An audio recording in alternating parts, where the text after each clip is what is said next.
ప్రభు పేరిట వందనాలండి. మరి కొత్త ఆదివారం రోజున ప్రభు మరి ఈ విధంగా కలుసుకునే అవకాశం ఇచ్చినందుకు ప్రభువుకు వందనాలు. మరి ఇక్కడ కూడి వచ్చిన ప్రతి ఒక్క బిడ్డ పట్ల వందనాలు. ఆన్లైన్లో చూస్తున్న ప్రతి ఒక్క బిడ్డకి వందనాలు తెలుపుకుంటున్నానండి. మరి ఈ వారము మనము మత్తయి సువార్త 4వ అధ్యాయం చూసుకుంటున్నామండి. మరి 3 వారాల నుంచి మత్తయి సువార్త 1వ అధ్యాయం 2, 3 చూసాము. ఇది 4వ వారం కాబట్టి ఈ నెలలో 4వ అధ్యాయం చూసుకుందామండి. ముందుగా చిన్న ప్రార్థన చేసుకుని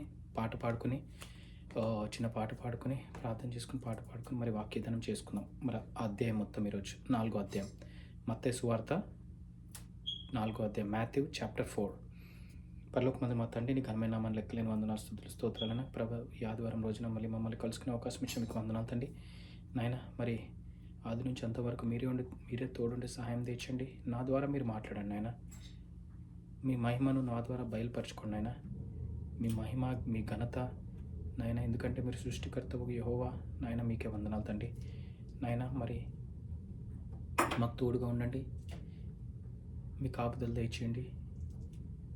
మీ కాపుదలు దయచేసినందుకు మీకు వందనాలు తండ్రి. లాస్ట్ వీక్ అంతట్లో మరి కొత్త వారం మరి మేము అడుగు పెడుతుండగా ఈ వారం అంతా కూడా మీ హస్తాలకు అప్పచెప్తూ మరి ఈ చిన్న స్తుతి ఆరాధన మీ సన్నిధిలో చేర్చుకోమని కోరుకుంటూ మరి ఈ చిన్ని ప్రార్థన నజరేయుడైన యేసునామమున అడిగిపెట్టుకున్నాం తండ్రి.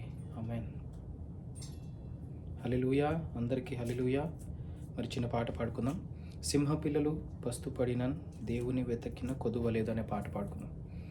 సింహపిల్లలు పస్తుపడినన్ దేవుని వెతకిన కొదువలేదు. సింహపిల్లలు పస్తుపడినన్ దేవుని వెతకిన కొదువలేదు. కొదువలేదు, కొదువలేదు, దేవుని వెతకిన కొదువలేదు. కొదువలేదు, కొదువలేదు, దేవుని వెతకిన కొదువలేదు. సింహపిల్లలు పస్తుపడినన్ దేవుని వెతకిన కొదువలేదు. సింహపిల్లలు పస్తుపడినన్ దేవుని వెతకిన కొదువలేదు. పచ్చిగా ఉన్న స్థలములందు నన్ను మేపు ప్రభు. పచ్చిగా ఉన్న స్థలములందు నన్ను మేపు ప్రభు. నీతి యుద్ధ నడిపించుచు దాహము తీర్చు ప్రభు. నీటి యుద్ధ నడిపించుచు దాహము తీర్చు ప్రభు. సింహపిల్లలు పస్తుపడినన్ దేవుని వెతకిన కొదువలేదు. సింహపిల్లలు పస్తుపడినన్ దేవుని వెతకిన కొదువలేదు. Hallelujah, hallelujah. Thank you Lord Jesus. Hallelujah. గట్టిగా హల్లెలూయా. మనం ఇప్పుడు 4వ అధ్యాయం చూసుకుందామండి.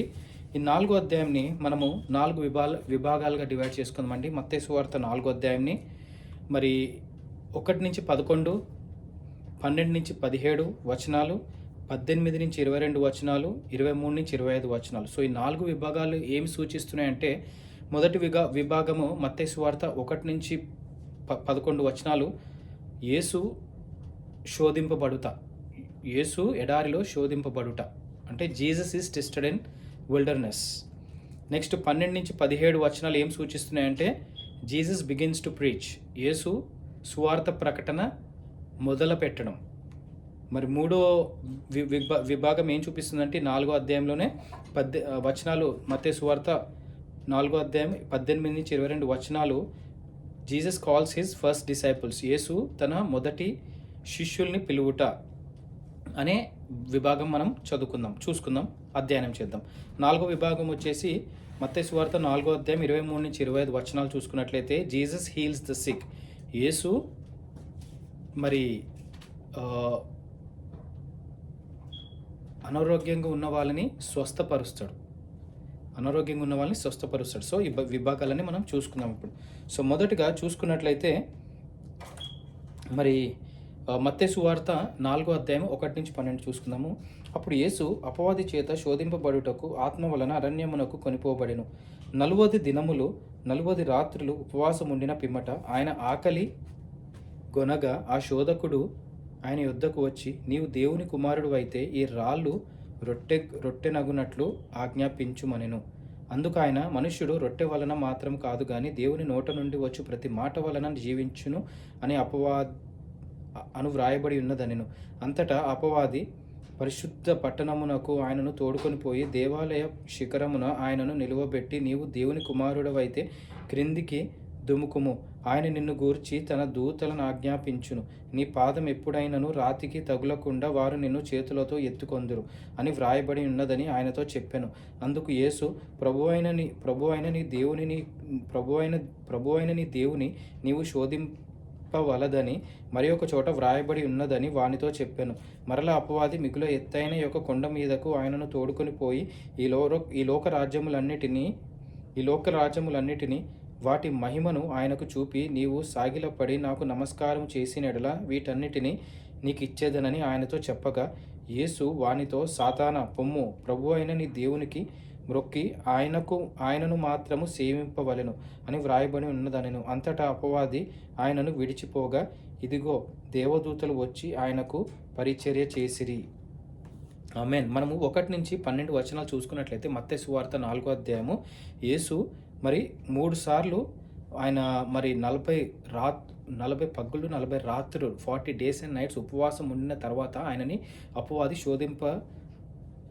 పెడతాడు. ఏ విధంగా పెడతాడంటే 3 సార్లు. ఒకటి, మనుషుడు అపవాది వచ్చి ఈ రాళ్ళను రొట్టెగా చేసుకోమని ఆజ్ఞాపిస్తే యేసుప్రభు ఏమంటాడంటే, మనుషుడు రొట్టె వలన కాదు కానీ నోటి నుండి వచ్చి ప్రతి మాట వలన, దేవుని నోట నుండి వచ్చి ప్రతి మాట వలన జీవించునని అంటాడు. అంటే మనుషుడు రొట్టె వలన జీవించడమనే కాదు, ఈ వాక్యం ద్వారా, వాక్యమే తన ఊపిరైనట్టు మన వాక్యాన్ని మన ధ్యానంలో పెట్టుకోవాలి. మన నోటి మీద మనం ఉచ్చరించి అప్పుడప్పుడు మనం మాట్లాడుతూ ఉండాలి. ఎందుకంటే అపవాది మనల్ని డిస్టర్బ్ చేస్తూ ఉంటే మనము ఆ వాక్యాల ద్వారానే మనము సమాధానం చెప్పాలని మరి వాక్యం సెలవిస్తుంది. ఇంకోటి సెకండ్ది ఏంటంటే, ఇక్కడ ఆయన నిన్ను గూర్చి తన దూతలకు ఆజ్ఞాపించును, నీ పాదం ఎప్పుడైనను రాతికి తగలకుండా వారు నిన్ను చేతులకు ఎత్తుకొందురు అని రెండో సమాధానం యేసుప్రభు చేస్తుంది. ఎందుకంటే దేవుని కుమారుడు అయితే క్రిందికి దుంకుమని, అంటే ఒక పెద్దయిన కొండ మీదకి తీసుకెళ్ళి నువ్వు దేవుని కుమారుడు అయితే ఇక్కడ నుంచి దుంకు అని అపవాది చెప్తే, అప్పుడు దేవదూతలు వచ్చి నిన్ను కింద పట్టుకుంటావు అని అలా టెస్టింగ్, అంటే సాతాను అలాగా శోధిస్తున్నాడు యేసుప్రభుని. కానీ యేసుప్రభు ఏమంటాడంటే, అని వ్రాయబడినదని ఆయనతో చెప్పాను. అందుకు యేసు, ప్రభు అయిన నీ దేవునిని శోధింపవలదని మరి ఒక చోట వ్రాయబడి ఉన్నదని వానితో చెప్పాను. అంటే ప్రభు అయిన యేసుక్రీస్తుని శోధించొద్దు. అంటే ఇప్పుడు మన జీవితాల్లో మనం చూసుకున్నట్లయితే మన యేసు ప్రభుని మనము శోధించొద్దు. అంటే ప్రభు నాయన మరి మీరు ఇలా చేస్తే నేను ఇలా చేస్తాను, అలా చేస్తాను, ఇలా చేస్తానని మనం శోధించొద్దండి. మనల్ని మనం తగ్గించుకుని, ఆయన దేవుడు, ఆయన సృష్టికర్త. ఎందుకంటే లోకాన్ని, ఆకాశాన్ని, లోకాన్ని, మరి భూమి అన్నీ కూడా సృజించిన దేవుడు, నీళ్ళని, మరి సముద్రాలను సృజించిన దేవుడు. మరి ఆయన సృజించిన దేవుడి దగ్గరికి వచ్చి మనం ఆయన్ని టెస్టింగ్ చేసి మనం ఆయనతో శోధించొద్దండి, అది మంచి పద్ధతి కాదని యేసు ప్రభు మరి వాక్యం ద్వారా మనకు సెలవిస్తున్నాడు. మూడో శోధన ఏంటంటే, ఈ లోక రాజ్యములన్నిటినీ వాటి మహిమను ఆయనకు చూపి, నీవు సాగిలపడి నమస్కారము చేసిన వీటన్నిటిని నీకు ఇచ్చేదనని ఆయనతో చెప్పగా, యేసు వానితో, సాతానా పొమ్ము, ప్రభు అయిన నీ దేవునికి మొక్కి ఆయనకు మాత్రము సేవింపవలెను. అంటే ప్రభు అయిన నీ దేవునికి నువ్వు మొక్కాలి, అందరికీ సాకిల పడద్దని మరి వాక్యం సెలవిస్తుంది. మనము కూడా అన్య దేవుళ్ళని కానీ లేదంటే ఇంకెవరికైనా మొక్కాల్సిన అవసరం లేదంటే దేవుడే మనకు అన్ని provider. He's a provider, he's a creator, he's a king of king, lord of lords. ఆయనే మనకు లోకరక్షకుడు. ఆయన ద్వారానే మనకు అన్ని కూడా విడుదల కలుగుతాయని మనం నమ్మి ఆయనను మాత్రమే సేవింపని చెప్తున్నాడు. దాని తర్వాత ఏమైందంటే, మరి ఆ తర్వాత దేవదూతలు వచ్చి ఆయనకి పరిచర్య చేసాయంట. దేవదూతలు మనకుండగా అని ఒక పాట ఉంటుంది. దేవదూతలు ఆయనకు వచ్చి పరిచర్య చేసిరని చెప్పి మరి వాక్యం సెలవిచ్చింది. మరి నెక్స్ట్, యేసు తన మొదటి శిష్యుల్ని పిలుచుట 18 నుంచి 22 వచనాలు. మత్తయి 4వ అధ్యాయం 18 నుంచి 22 12 నుంచి 17 చూద్దాం. ముందు మత్తయి సువార్త 4వ అధ్యాయం 12 నుంచి 17 వచనాలు చూద్దాము. అక్కడ మనం యేసు తన సువార్తని ప్రకటించుట మొదలుపెట్టుట. 12, యోహాను చెరపట్టబడెనని యేసు విని గలిలయకు తిరిగి వెళ్ళి నజరేతు విడిచి జెబులూను నఫ్తాలి అను దేశముల ప్రాంతంలో సముద్ర తీరమందలి కపెర్నహూమునకు వచ్చి కాపురముండెను. జెబులూను దేశమును, నఫ్తాలి దేశమును, యోర్దానుకు అవతలనున్న సముద్ర తీరమున అన్యజనులు నివసించు గలిలయకు చీకటిలో కూర్చుండియున్న ప్రజలను గొప్ప వెలుగు చూచిరి. మరణ ప్రదేశంలోను మరణ ఛాయలోను కూర్చుండి ఉన్న వారికి వెలుగు ఉదయించెను అని ప్రవక్త అయిన యెషయా ద్వారా పలుకుబడినదని నెరవేరునట్లు ఈలాగు జరిగిన. అప్పటి నుండి యేసు పరలోక రాజ్యము సమీపించి ఉన్నది గనుక మారు మనసు పొందుడని చెప్పుచు ప్రకటింప మొదలు పెట్టాను. యేసు గలిలయ సముద్ర తీరమున నడుచుచుండగా పేతురనబడిన సీమోను అతని సహోదరుడైన ఆంద్రేయ అను ఇద్దరు ఆయన యొద్దకు వచ్చి, ఇద్దరు సహోదరులు సముద్రంలో వలవేయుట చూచెను, వారు జాలరులు. సో మనం 12 నుంచి 17 వచనాలు చూసుకున్నట్లయితే 12 నుంచి 17 వచనాలు యేసు తన సువార్త బోధించడం మొదలుపెట్టింది. ఇక్కడ ఏమవుతుందంటే, ఎప్పుడైతే యోహాను మనం 3వ అధ్యాయంలో చూసుకున్నట్లయితే యోహాను బాప్తిసం ఇస్తూ ఉంటాడు అందరికీ. దాంతోపాటు యేసు కూడా బాప్తిసం ఇస్తాడు. ఎందుకంటే ఇలా రాయబడింది కాబట్టి యేసు కూడా బాప్తిసం పొందుతాడు. పొందిన తర్వాత యేసు 40 డేస్ అండ్ నైట్స్ ఫాస్టింగ్ ఉంటాడు. తర్వాత శోధింపబడతారు యేసు ప్రభు. తర్వాత ప్రభు అయిన యేసు. దాని తర్వాత 12 చూసుకున్నట్లే యోహాను పట్టబడతాడు. అక్కడ పట్టబడిన తర్వాత యేసు ఏం చేస్తాడంటే గలిలయకు తిరిగి వెళ్ళిపోతాడు. వెళ్ళిపోయిన తర్వాత నజరేతు విడిచి జెబులోను నఫ్తాలి దేశంలో ప్రాంతంలో కపెర్నహూమునకు వచ్చి కాపురం ఉండిన. అంటే కపెర్నహూము దగ్గరికి వచ్చి యేసు అక్కడ స్టే చేస్తున్నాడు. చేసిన తర్వాత జెబులోను ప్రధాన యోర్దానుకు అవతలనున్న సముద్ర తీరం, అంటే యోర్దానుకు అవతలనున్న సముద్ర తీరం జనులు చాలామంది అక్కడ నివాసము చీకట్లో కూర్చుండిన ప్రజలు గొప్ప వెలుగు, అంటే అన్యజనులు అక్కడ క్లియర్గా ఉంది. అన్యజనులు నివసించు గలిలయకు చీకటిలో కూర్చుండిన ప్రజలకు గొప్ప వెలుగు చూచిరి. అంటే యోర్దానుకు అవతలనున్న ప్రాంతము గలిలయ ప్రాంతంలో అన్యజనులు ఉన్నారు. అక్కడ అన్యజనులు నివసించు గలిలయకు, ఆ గలిలయలో అన్యజనులు ఉంటారంట. అక్కడికి యేసు ప్రభు వెళ్ళడం వల్ల ఏమవుతుందంటే అక్కడ గొప్ప వెలుగు ఉదయిస్తుంది. ఎందుకంటే వాళ్ళు చీకట్లో ఉన్నారంట మనుషులు. అంటే ఇక్కడ మనం ఈ వాక్యం ఏం సెలవిస్తుందంటే, మన జీవితాల్లో మనం చీకట్లో బ్రతుకుతున్నట్టయితే మనకి దేవుడే వెలుగు, యేసే వెలుగని మనం విశ్వసించాలంటే యేసు ప్రభువే మనకి వెలుగై ఉన్నాడు. ఎందుకంటే ఆయన పాపరహితుడు, ఆయన పరిశుద్ధుడు, పాపరహితుడు. మన పాపాల కోసం ఆయన సిలువలో మరణం పొందాడు. సో మనం చేసిన పాపాలకి మనకు విముక్తి కలగడానికి, ఎందుకంటే మనం ఆయన నమ్ముతాము, అప్పుడు ఆయన రక్తం ద్వారా మనకు విడుదల కలుగుతుంది, మనం నమ్ముతాం కాబట్టి. సో అన్యజనులు అక్కడ గొప్ప వెలుగును చూశారని చెప్పి మనం ఇక్కడ వచనాలు చూసినట్లయితే ఇది యెషయా ద్వారా పలుకుబడిన వాక్యం, అంటే యెషయా గ్రంథంలో పలుకుబడిన వాక్యాన్ని ఇక్కడ కోట్ చేసి చెప్పారు. 17 చూసుకున్నట్లయితే, వచనం 17 చూసుకున్నట్లయితే, అప్పటి నుండి యేసు పరలోక రాజ్యము సమీపించి ఉన్నది గనుక మారు మనసు పొందుడని చెప్పుచు ప్రకటింప మొదలుపెట్టాను. సో అప్పటి నుంచి ఎప్పుడైతే దేవుడు వెలుగు లోకంలో అన్యజనుల్లో ఇట్లా ఉదయించిందో అప్పటి నుంచి నెక్స్ట్ 17th వచనం చూసుకున్నట్లయితే, దేవుడు అప్పటి నుంచి పరలోక రాజ్యము సమీపించి ఉన్నది, మారు మనసు పొందుడి, పరలోక రాజ్యం సమీపించి ఉన్నది కనుక మారు మనసు పొందుడని చెప్పుచు ప్రకటించుతూ మొదలుపెట్టాను. సో అప్పుడు ఆయన తన సువార్త ప్రకటన మొదలుపెట్టాడు. సో మొదలుపెట్టినది ఏంటంటే, ప్రతి ఒక్క మనిషికి దేవుడు వాక్యం ఏం సెలవిస్తుందంటే మారు మనసు పొందాలి. మనం మారు మనసు పొంది పరలోక రాజ్యం సమీపిస్తుంది కాబట్టి మనం మారు మనసు పొంది మంచిగా అయ్యి మనం దేవుడే ప్రభువే యెహోవా అని నమ్ముతూ ప్రకటించుచు మనం కూడా మనల్ని దేవుడు వైపు వాళ్ళని నడిపించాలి, మంచి మార్గంలో నడిపించమని యేసు వాక్యం సెలవిస్తుంది. నెక్స్ట్ 18 మత్తయి సువార్త 4వ అధ్యాయం 18 నుంచి 22 వచనాలు చూసుకున్నట్లయితే, యేసు తన మొదటి శిష్యుల్ని పిలుస్తాడు. ఇక్కడ ఈ వచనాల్లో యేసు గలిలయ సముద్ర తీరంలో నడుచుచుండగా పేతురు అనబడిన సీమోను అతని సహోదరుడైన ఆంద్రేయ అను ఇద్దరు సహోదరులు సముద్రంలో వలవేయుట చూచెను, వారు జాలరులు. ఆయన నా వెంబడి రండి, నేను మిమ్మును మనుష్యులను పట్టు జాలరులుగా చేతునని వారితో చెప్పాను. వెంటనే వారు వలలు విడిచిపెట్టి ఆయనను వెంబడించిరి. ఆయన అక్కడ నుండి వెళ్ళి జెబెదయి కుమారుడైన యాకోబు అతని సహోదరుడైన యోహాను అను ఇద్దరు సహోదరులను తన తండ్రి అయిన జెబెదయి యొద్ద దోణిలో తమ వలలు బాగు చేసుకుండుగా చూచి వారిని పిలిచెను. వెంటనే వారు తమ దోణెను తమ తండ్రిని విడిచిపెట్టి ఆయనను వెంబడించిరి. ఆమెన్. సో 18 నుంచి 22 వచనాలు చూసుకున్నట్లయితే దేవుడు 4 శిష్యులను పిలుస్తాడండి. ఇక్కడ పేతురు, ఇక్కడ మీరు చూసుకున్నట్లయితే పేతురు, ఆ ఇద్దరు సహోదరులు పేతురు అనబడి సీమోను అతని సహోదరుడైన ఆంద్రేయ. సీమోను అనబడి పేతురు, ఆంద్రేయ వీళ్ళిద్దరిని కూడా దేవుడు అక్కడ వలలు కడుగుకోవడం చూచి జాలర్లు వాళ్ళు ఏం చేస్తున్నారంటే అక్కడ నది తీరాన వలలు కడుక్కోవడం చూసి ఆయన నా వెంబడి రండి, నేను మిమ్మల్ని మనుషుల పట్టలుగా జారులు చేస్తానని నేను వెంటనే ఇమ్మీడియట్గా యేసు ఇలా పిలిచారో లేరో ఇమ్మీడియట్గా వాళ్ళు వలను వదిలేసి పేతురు ఆంద్రే యేసుని వెంబడించారు. దాని తర్వాత 21, 22 వచనాలు చూసుకున్నట్లయితే ఇక్కడ జెబెదయి కుమారుడైన యాకోబు, అతని సహోదరుడైన యోహాను వాళ్ళిద్దరు కూడా ఇంకో దోణిలో ఉన్నారు అక్కడ. ఆ దోణిలో వాళ్ళ తండ్రితో మరి కలిసి మరి వలలు కడుక్కుంటుండగా వాళ్ళని కూడా పిలవగానే యేసు వాళ్ళిద్దరు కూడా వాళ్ళ తండ్రిని విడిచిపెట్టేసి యేసు మాటకి గౌరవం ఇచ్చి వచ్చారు. సో ఇక్కడ ఈ నలుగురు శిష్యులు మరి ఫస్ట్ జీసస్ పిలవగానే వస్తారు. తర్వాత వచనాలు చూసుకున్నట్లయితే మనము మత్తయి సువార్త 4వ అధ్యాయం 23-25 ఇక్కడ జీసస్ మరి స్వస్థపరచుట చూద్దాం.